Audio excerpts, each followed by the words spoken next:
ARK's new Dragon expansion has already caused plenty of controversy.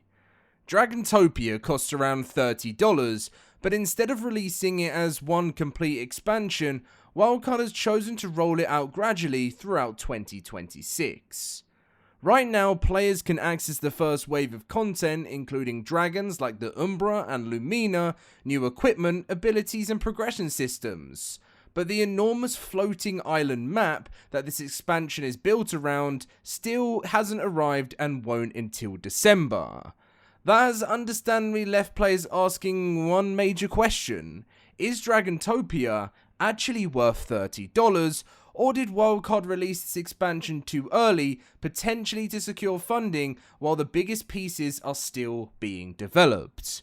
But before we decide whether this expansion is worth buying, there is another mystery we need to discuss. And if you enjoyed today's video, feel free to drop a like and subscribe. It really supports me, and if you want to play Dragontopia when it launches in December, come and join us in the LoadedCrysis cluster. The link to our Discord is down below. So, on to the mystery. Wildcard has said that a major collaboration with a huge brand was coming to ARK in 2026. They haven't exactly revealed what that collaboration will be, but a huge number of players believe it could involve How to Train Your Dragon.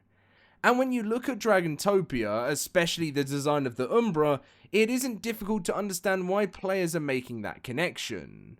So today we're looking at everything currently available in Dragontopia, everything still planned, the controversy surrounding its early release, and whether ARK's mysterious collaboration could transform this expansion into something much bigger.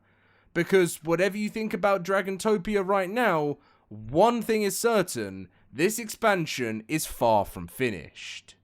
Now, Dragontopia officially released as a paid expansion for ARK Survival Ascended on July 3rd, priced at around $29.99. However, calling it a finished expansion would be misleading. This is effectively a staged release, with its creatures, equipment and progression systems and other gameplay additions being delivered over time. The centerpiece of the expansion will eventually be Skyworld, a completely new fantasy environment featuring enormous floating islands, dragons, invading forces, new challenges and entirely different visual style from the traditional ARK maps. But the Skyworld is not currently available, and that is where a large amount of the controversy begins. Players have effectively been asked to pay the complete price before receiving its experience, and to be fair, Wildcard hasn't hidden the fact that this content will arrive gradually. Dragontopia has always been presented as an expansion that will continue growing throughout the year. However, transparency about the unfinished release doesn't automatically make the release good value. For some players, paying now means helping support development while gaining early access to the first dragons and the systems, and for others, paying $30 for the content that won't be complete until later feels far too close to funding development up front. And that leads us to the theory currently circulating within the community. Was Dragontopia released early because Wildcard needed the funding to finish it? And to be absolutely clear, Wildcard has not confirmed that as the reason for the stage launch. It remains community speculation. There are other reasonable explanations. Releasing the dragons early allows Wildcard to gather gameplay data, address balance problems and improve the new systems before the Skyworld arrives. Thousands of players testing Umbra and Lumina will discover issues far faster than a comparatively small internal testing team could. That feedback could ultimately result in a much better finished expansion, but is also reasonable for customers to question whether the price currently matches the amount of content they receive. Those two positions can both be valid. The first wave of Dragontopia introduced the Umbra and Lumina, giving players access to two dramatically different dragons. The Umbra is darker, more aggressive dragon with a design that immediately caught the attention of ARK players. The Lumina provides a brighter contrast, but both characters and creatures are connected to the Dragontopia's wider progression systems. Instead of simply taming a creature and leveling its normal statistics, Dragontopia introduces a dragon skill tree. This gives players greater control over how their dragons develop, unlocking abilities and creating more specialized builds. That is potentially one of the most important parts of the entire expansion, and if Wildcard continues expanding this system with future dragons, players could eventually create completely different versions of the same creature. One dragon could be designed for direct combat, while another might prioritize mobility, survivability, or supporting allied creatures. We also have received the Drakeclaw and several pieces of the dragon-themed equipment and cosmetics. These additions help establish the identity of the expansion, but I don't think they're enough to convince every player that the current package is worth $30. The real value of Dragontopia depends on what happens next.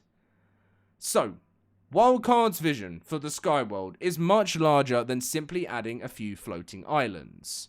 The expansion is expected to introduce a complete cloud-bound world, new creatures, additional dragons, structures, vehicles, specialized equipment, and invading legions.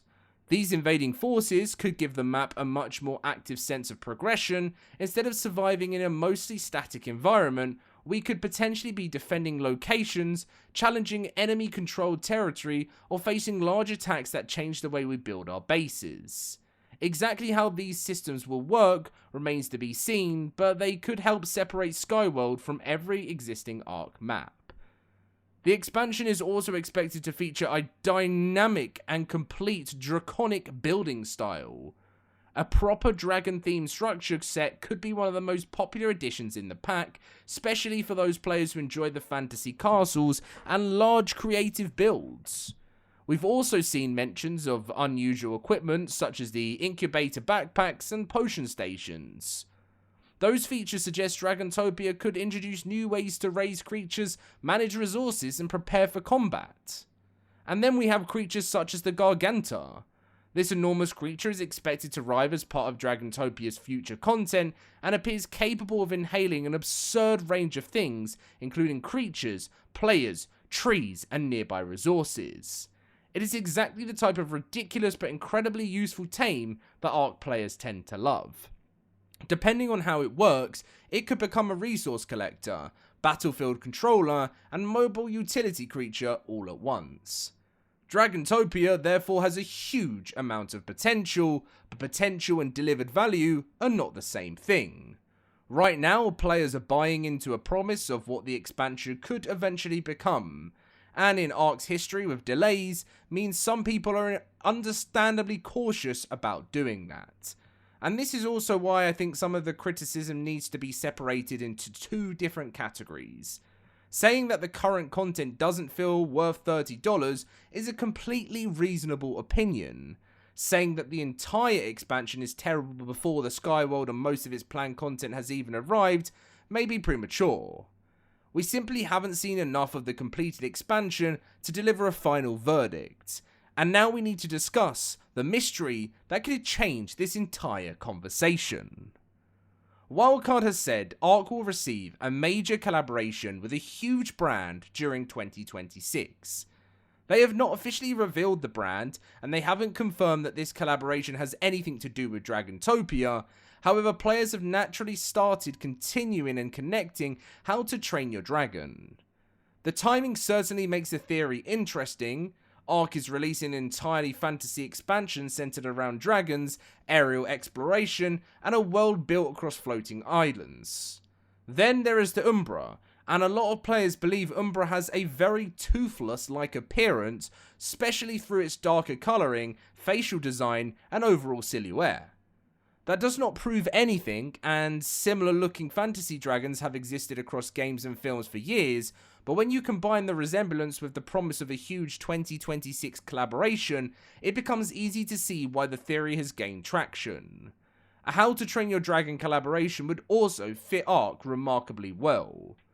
ARK already revolves around bonding with taming and riding powerful creatures, and adding officially licensed dragons appearances, character cosmetics, saddles, or special challenges would feel much more natural than any other collaborations we've seen in games, especially in ARK. It could potentially include dragon skins inspired by Toothless and the wider franchise theme structures or a temporary event, but all of that is still currently speculation. We do not know whether How to Train Your Dragon is the mystery brand, and we don't know whether the collaboration will be connected to Dragontopia. And even if it is connected, we don't know whether it will be included with the expansion or sold separately. I would definitely avoid purchasing Dragontopia purely because of this theory. Buy it based on the content Wildcard has actually announced, not the content that players hope might appear later.